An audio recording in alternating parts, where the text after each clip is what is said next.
Alright, so today we're going to be looking at permutation combinations and introduction into probability.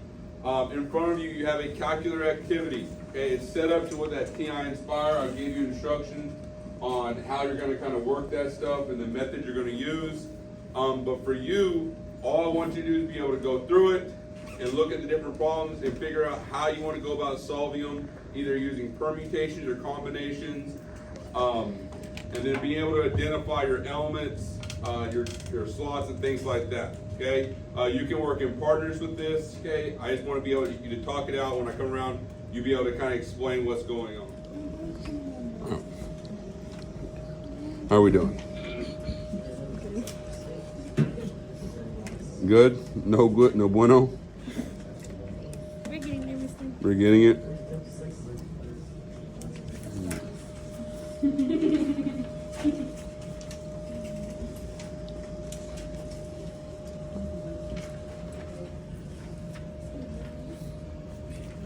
So you were able to figure out the actual the code to put in, correct? Mm-hmm. So for you have 10 numbers or 10 elements, and then you have 5 slots, right? So that's exactly what you're supposed to do there and put in your calculator. So that was good.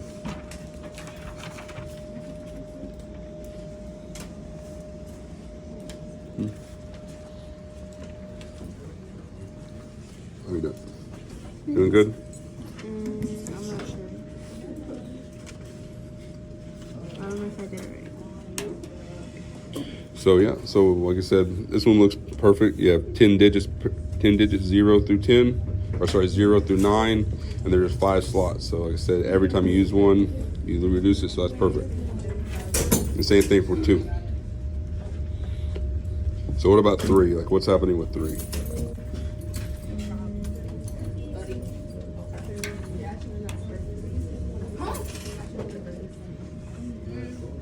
Trying to find combination. Mm-hmm.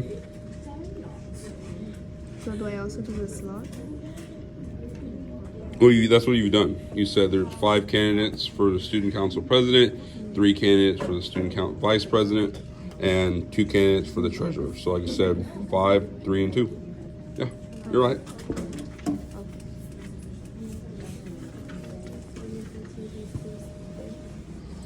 Were you able to figure it out?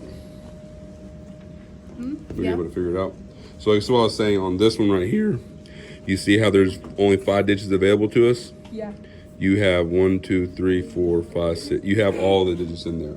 So you're only going to have 5 slots. And this one I was saying your numbers should be, we talked about, are from 0 to 9. So that should be 10 total digits, and not 9 digits.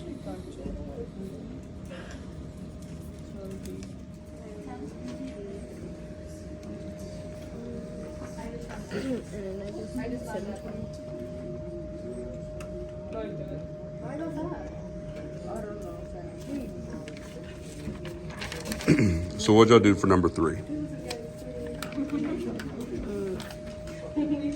3, because there's 10 total candidates and then there's 3 spots. There's 3 spots available. A little bit. So if that was the total 3 spots available with 10 candidates, you would be right. But the problem with that one specifically is how many candidates are available for each spot. So how many people are trying to be the president? 5? How many people are trying to be the secretary or the vice president? What's the Vice President. 3, and how many people are trying to be the treasurer? 2. So they're only going after one specific thing, so they can't be included in your other terms. So basically, you would just have this when you set it up. How many available for your first one? How many people are trying to be the president? 5. How many people are trying to be the vice president? 3. And how many people are trying to be the treasurer? 2. So this one would just be our slot method. So we would just go and we put those numbers down and we multiply them out. Because like I said, you could have 5 different people be the president. You could have 3 different people be the vice president with 2 people. So like each person would have their own slot in there with every combination available. Does that make sense? For number 4 is a combination, I think. So Okay. NCR, right? So it's NCR. It's a combination. Sure. We can see, because like I said, based off of combination, so it's based off of combinations are going to be when order doesn't matter, right? And with permutations, order does matter. So there are 12 horses running in a Kentucky Derby. Find all the combinations of the first, second, and third places that horses can finish. Hint, order does not matter first, second, or third. It's a combination. Yep. And so that'll just be 12 and 3 for the. Not. Okay. Making sure. And I think. Answers. Jonathan, offense wants you. For number 3, we just multiplied the 3 different Yep. groups. Is that how you specific? Yeah, that's perfect, because like I said, there's no, that one's slot method with our permutation, right? So there's 5 people doing for president, 3 people for secretary, 3 people for vice president, and 2 people for treasurer. So if I choose one president, one of those, I just multiply those out. So that's perfect. Thank you. All right, that makes sense? What's your question? Is that right? So what's the probability that number 3 wins the race? 1 out of 10. 1 out of 10. So what's the probability that number 5 gets second place? 1 out of 9.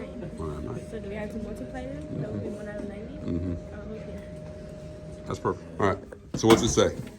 The Belmont Stakes is the 3rd race in the Triple Crown. It's Okay. a mile-and-a-half long race. That should know already. There are 10 horses. That matters. Okay. Find the probability that horse number 1 wins.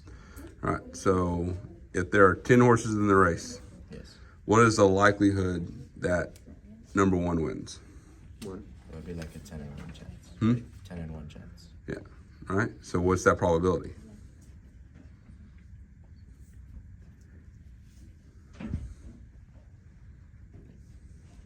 How many slots are available here? Do we care about any other slots? No, so we only care about first place. So how many total horses are there? 10. How many chances can one person get first? Once. Once. So what's your probability? 1 over 10. 1 over 10. Which is 0.1. Yeah, you would just put 1 over 10. Oh, okay. So then it would what, be 1 over 10 Mm-hmm. for 1 over 9 Which one? for B. Why did it be 1 over 10 over 1 over 9? Wouldn't it be like 1 over 19 or something? 1 over 19, why? Well, I don't know. Because Slots increase. So like I said, slots always increase the amount of things happening. So for B, how many slots are now available? 19. Or yeah, 2. 2. So how many slots are available for number 1? For the first, how many for slot 1? How many chances did that person, was it number 5, have to win, or number 3 have to win? Once. So it'd be once again the same thing, 1 out of 10. But for second place, Then it would be 1 over 9. 1 over 9, because once again you already took 3 out of the equation, right? Yeah. So there's your probability: 1 over 10 times 1 over 9. Yeah. So then it's just the same thing for C. Somewhat, because now we have number 6 and number 7, and we want to know when they get first place, but order doesn't matter. So there has to be some type of manipulation involved to where we can use those 2 terms. And like I said, it's somewhat similar to what y'all just did, but y'all just have to kind of work around to see how you're going to get that.